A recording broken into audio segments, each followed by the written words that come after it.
Yeah, so going into slightly more, I guess the technically programming end of stuff. So you say you use the I found it crazy. You say you use the Treyarch engine, and then Chris remembered it being on the Neversoft engine. So I'd definitely be interested to see that confusion. But whenever you were programming for the game, like what programs did you use to do your job?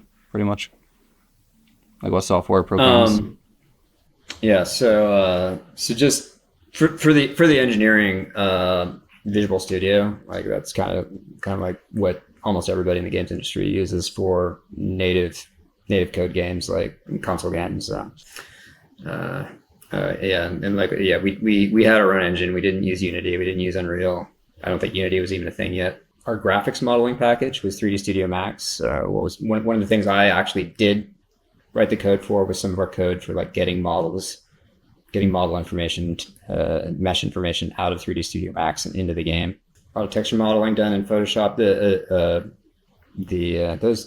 Those are probably the big three. Yeah. Did you have to like write um I can't remember the word, but whenever you export stuff out, they have to go into like a specific format to then be imported into the engine. Did you have to make anything like custom to get it into the engine or things like that? Yep. Yep. Yeah. It's not very exciting work. It's Yeah. like take this stream of information that's in this format and then put it in this format that will be it can load and render quickly. Yeah.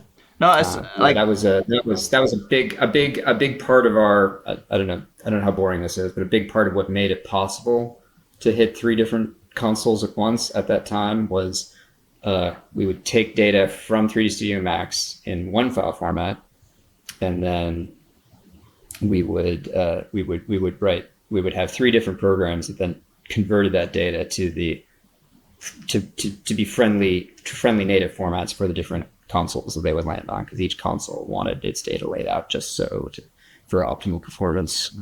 yeah. No, it's good. No, I know you say it's not interesting, but but like personally, I do find it fascinating because it is somewhat of a departure of how it would be done nowadays. Like nowadays, everything is a lot more like streamlined and easy to do, whereas back then it was like manual way of doing it. Yeah, no, it's just the concept of That exploring sort of the stuff still happens under the hood, but it's like it's been done already, and we don't have to do it again. yeah. Yeah, no, it's just the exploring the time capsule type thing.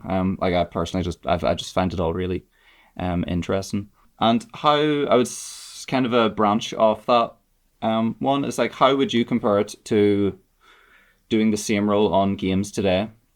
Just like compare what your role was on the Spider-Man 2002 game, and things that were like difficult. Does that make any sense at all? I might just reword that. It's hard. It's really hard to compare just because team sizes are so different. Team makeups are so different. Like I couldn't like a person like the technical director for Minecraft has such an enormous problem like problem space to deal with. We've got the Java version and the Bedrock version and a creator ecosystem and servers and networks and just all this stuff to deal with, way more than one person can hold in their head. Um, and so you could like maybe drill down and say, okay, what does the person in charge of the single player experience of Minecraft um,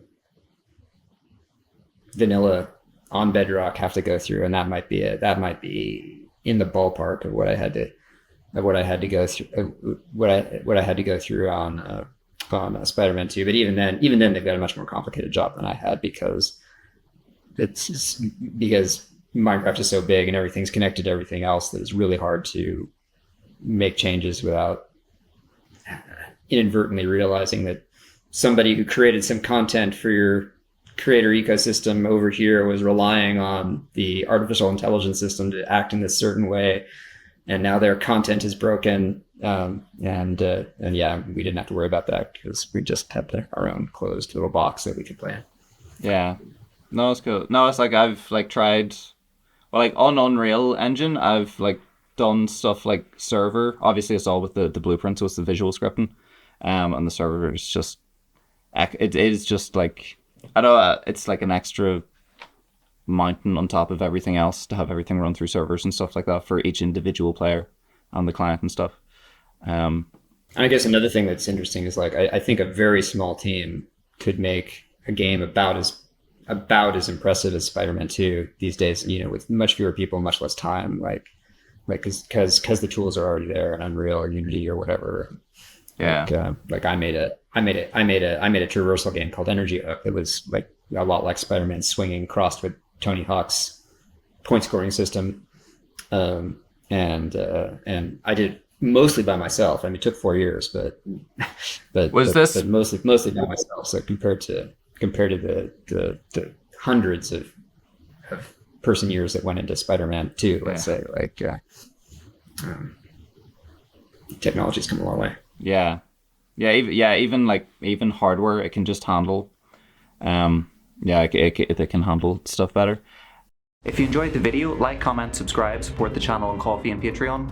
And if you didn't enjoy the video, like, comment, subscribe, support the channel on Ko-fi and Patreon. Right, good luck.